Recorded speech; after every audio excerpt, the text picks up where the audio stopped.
Welcome to Unit 0 of AP Calculus. In this unit, we're going to focus on the concepts in pre-calculus that are going to carry over into this course, which will be a lot of the same concepts that we learned last year. And we're going to start each unit in this class just looking at some essential questions. So in some cases, there will be more than one. In others, there will only be one. And so with this first unit, our essential question is, what are the concepts, ideas, and topics that we need to know in order to master calculus? And let's jump right in.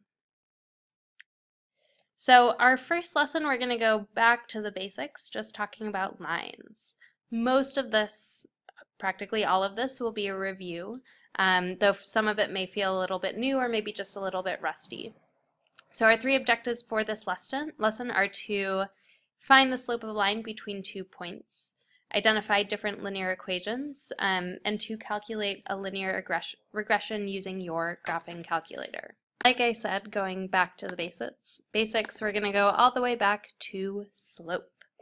So just a quick reminder about finding slope. There are a lot of ways that slope is represented. So it can be used as the variable m. It can be rise over run, or delta y over delta x. So these deltas, or these triangles, are actually deltas, which actually delta represents change. So our change in y over change in x, or y2 minus y1. So these three things mean exactly the same thing. And using the values below in this table, I'll zoom in just a little bit so that you can see a little bit more closely. I want you to calculate the slope. What is the slope between these 2 years and between the annual total compensation that someone is making? Go ahead and calculate it. So just as a slight side note, if your answer to this question was 231 over 500,000, or 0.000461, I think it was, you just made a slight error, which is, instead of doing your x's as years, you wrote your x's in as the money. And so just as a side note, one thing to keep in mind is that time and things that are unchanging, you want to always identify your independent variable versus your dependent variable. So looking at these two factors, do you think that the year affects the amount of money that you're making? So in this case, the year would be your independent variable. So if the year is affecting the money, the year is your independent variable, versus if the money is affecting what year it is, then money would be your independent variable. In this case, and in pretty much all cases, your money is what's going to be affecting how much you're making, or your annual compensation, or how much you're growing, or something along those lines. So in this case, time is going to be your x value, and money, or your annual compensation, is going to be your y value. So you should be doing y2 over y1. So that's just a quick check. Moving right along. Another just quick reminder, when you're finding slope, and I'm asking you to find the slope specifically for parallel or perpendicular lines. With parallel lines, you're going to have the same exact slope, but if you have perpendicular lines, your slope will be a negative reciprocal. And I'll go over what that is right over here. So if my original starting slope is 1/2, and I want to find the negative reciprocal slope of 1/2, so since this slope is positive, my new slope will be negative. If this slope had been negative, my new slope would be positive. And I'm simply going to flip my fraction. So 1 over 2 becomes 2 over 1. Or just a -2 would be my slope. With a slightly trickier question, go ahead and give this one a try. If my original slope is the square root of 3, what will my negative reciprocal slope be? And just to go over this, so since my original slope is positive, my new slope is automatically going to be negative. Just as a reminder, when I have a whole number as my starting slope, I can always put it over 1 just to see what that fraction will look like. And then I'm going to flip my fraction, so I've got 1 over the square root of 3. But as you remember from Algebra 2 or from pre-calculus, I can never leave a square root in the denominator of my fraction. I always have to rationalize the root. Rationalize my root. So in this case, to get rid of that square root of 3, I'm going to multiply my fraction by 1. It's just going to be in a different form. So instead of 1 over 1, I'm going to multiply it by the square root of 3 over the square root of 3. So my numerator, 1 times root 3, becomes root 3. I'm going to keep my negative. Root 3 times root 3 becomes the square root of 9. That's why I did that, because the square root of 9 simplifies. So this will become negative square root of 3 over 3. And that'll be my new slope. A slightly trickier one. Okay, moving right along. So there are 3 equations that you are going to need to know: point-slope form, slope-intercept form, and then a general linear equation. You may remember or may want to note that with the last equation, A, B, and C all must be integers, so they have to be whole numbers. A, B, and C cannot be fractions, they cannot be decimals. They must always be written as whole numbers. For the most part in this course, unless I explicitly ask you for a different form, point-slope form will typically be the form that I use in test questions or in answers for multiple choice, just because it is actually the most time useful form. It takes a little bit more time to calculate slope-intercept form, even though I know you guys are a little bit more used to it. But you kind of do want to make that transition to point-slope form and just preferring it over the other two. So we're going to do a couple of different practice problems with these forms just to make sure you've got them down, though I'm sure you do. So I want you to write an equation for the line -1, 2 that is both parallel and perpendicular. And the line that you're writing the equation through is y equals 3x minus 4. So go ahead and pause, find your parallel and perpendicular slopes, write your new equations. Okay, so for this one, if I'm finding a parallel slope, I know that my new slope is going to be 3. Like I said, I prefer point slope form rather than another form, and so I'm going to use that because I've got a point and I've got a slope, so it's going to be the easiest to write out. So I'm going to do y minus my y1 is equal to my slope times x minus my x value. So a negative minus a negative, this will become a +1 on the inside, and that's it. With a perpendicular line, since my slope here is 3, I'm going to take the negative reciprocal. So it's positive, it's going to become a negative slope. This is really 3 over 1, so my new slope will be -1/3. And my new line will be y minus 2 is equal to -1/3 times x plus 1. And while these look very similar, do note that if you were to distribute and solve, if I wanted to put this in slope-intercept form, for some reason, I would get different intercept values. So my b values would be very different because of the -1/3 versus the +3. So these lines are not equal to each other. Okay, looking at another example.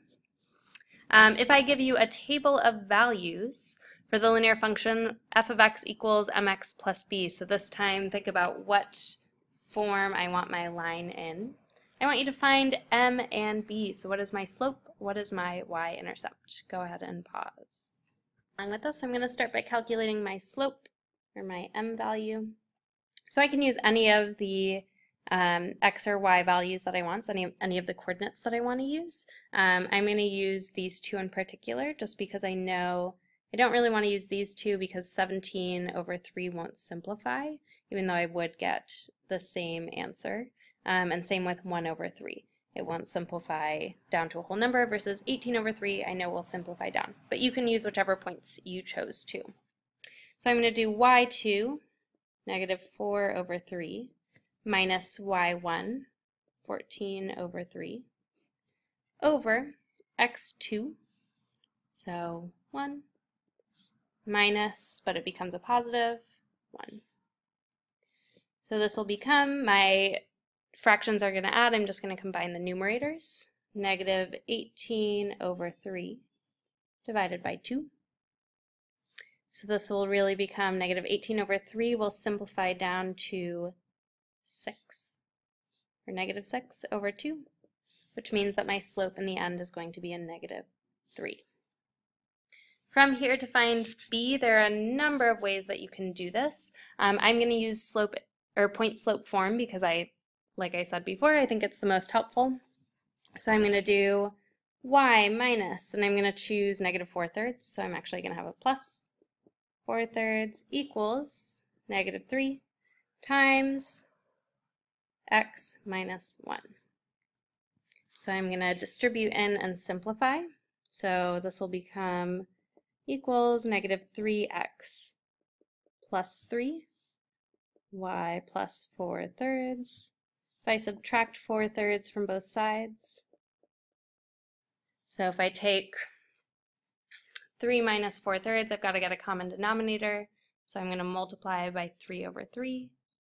So really this is y equals negative 3x plus 9/3 minus 4/3, which will, when I simplify this, I'll get y equals negative 3x plus 5/3. So my b value will be a positive 5/3. Okay. Okay, moving on to the last piece, which is our lovely linear regression, which I'm sure the pre-calculus students have a little PTSD about. So this will feel a little bit rusty, maybe a little bit familiar. And for those of you who made the jump to calculus, this will probably feel pretty new, but just a lot of directions to memorize. So the cool thing about linear regressions is they allow you to take a lot of real data that may be much larger than you're used to, and fit a line to that data so that you can predict values in the future or predict values that are unknown as of right now. Just know that it can feel like a large set of instructions, and it can feel kind of frustrating if on a test you forget one of these steps. So this is a good set of information to just remember and have memorized off the top of your head. So I'm going to put this in the background and move a problem in front of it. Make sure you have these steps written down, and we're going to go through this data together. Okay, I've got my data and I've got my calculator. We're going to go through this set of steps together. I'm going to go through and just reset my calculator because I've already solved this problem. So you can ignore these steps for right now. Okay, and that just made my contrast really low. There we go. You don't need to do that. Don't worry about those steps. So I'm going to be working on a TI-83 Plus. If you have an alternate calculator, the steps might be a little bit different. If you're having trouble with that, just let me know, and we can try to figure it out together. You can also just play around with the buttons. They should be fairly similar. So your first step is to turn your stat plot on. So I'm going to press second, and I'll zoom out. Second, stat plot. Right now my plot is turned off. I'm going to press enter and press enter again to turn it on so that my cursor is blinking on. Then I'm going to quit. My next step is to press stat and press edit. If for some reason your lists had data in them, like let's say I had a 5 and a 6 and I don't really, or it's a long list and I don't really want to go through and clear it all out. To clear out that data, and this is something that you want to know how to do without deleting your lists, you're going to press clear. Do not press delete. That will delete the list and it's a lot harder. You have to reset your calculator in order to get it back. So I'm going to press clear and enter, and that'll clear out all of the information that's in there already. So I'm going to enter this in. For this problem in particular, I'm going to enter in the year rather than, I know in pre-calculus we talked about doing a starting point at 80. 80 would be 0, 5, 10. But since this problem doesn't, or I'm not asking you, or I'm not telling you that x equals 0 is in 1980, we can just enter in the years. So go ahead and enter in that data. I'm going to pause and I will enter in mine. It's complete. You just want to double check and make sure that you've got all of the values, so it should be 1 to 1 entered in. You don't want to be missing any values. Okay, my next step is going to be to graph this, so I'm going to press graph. And nothing will show up. So to get my graph onto the window, because the values are very large, I'm in the thousands for all of them, I'm going to press zoom, and then I'm going to press number 9. And it'll show me, which is zoom stat. So it'll show me all of my points. Okay, from there, so that's what my set of points looks like. I'm going to fit a line to that curve. So I'm going to quit out. I'm going to press stat, go over to calc, and I'm going to calculate the linear regression. And you'll notice that it's in a familiar form, ax plus b. That looks a lot like mx plus b. And that's exactly what it is. It's y equals mx plus b form. So I've got an equation to go off of. So if I copy this down, my new equation, or the equation that fits this line, is y equals 79.957. We're going to leave it at 3 decimal points for all of our problems. X minus 153,848.716. And that's going to be my line. If you want to graph that and see just how it fits with our curve, you can go ahead and enter that equation into your y1 value. So y1 equals 79.975 x minus 153,848.716. And so if I graph, you can see that that line is a pretty good fit for those points. If it had gone way up here, or if it were really off, we might not want to use that curve for predictions. So using this equation and using our linear regression, I want you to predict what the population will be in 2020. If you plugged in 2020 for your x value, that's all you needed to do. And that's the conclusion of our first lesson. Double check your notes before you put them away, and just make sure that you understood the key concepts in this lesson. Make any notes for things that you were a little bit unsure of, maybe if your calculator didn't work very well, so that you are ready for a short exit ticket quiz mid-period in our next class, and that you're ready to work on the problem set. And that's it.